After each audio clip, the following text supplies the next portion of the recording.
Nigeria is in mourning. Former President Muhammadu Buhari, aged 82, has died in a London clinic. He passed away on Sunday, July 13, 2025, after a long battle with health issues. Buhari had ruled Nigeria twice, first as a military head of state from 1983 to 1985, and later as a civilian president from 2015 to 2023.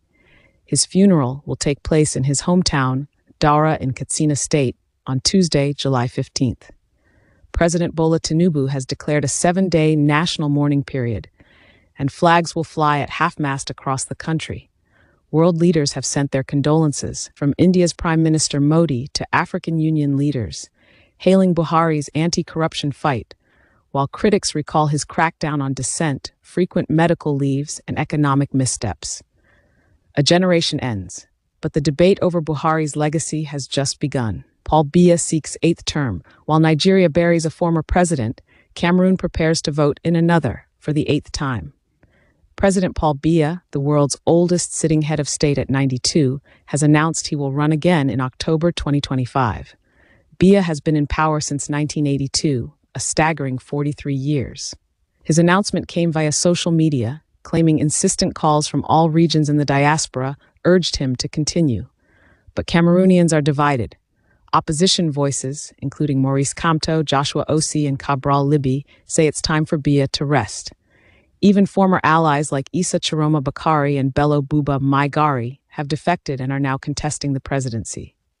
With Biya having abolished term limits in 2008 and the last election marred by irregularities, many wonder, is Cameroon a democracy or a dynasty? Storytho MP charged over border claims. Now, to southern Africa.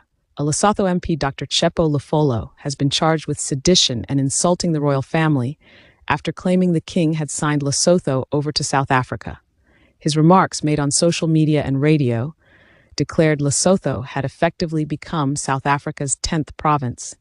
He also proclaimed himself paramount chief of Basutoland, Lesotho's colonial name, and called for the return of vast South African territories like the Free State, Eastern Cape, KwaZulu-Natal, and more, all once home to the Basotho people. The charges against him include inciting public violence and violating the dignity of King Letsie III.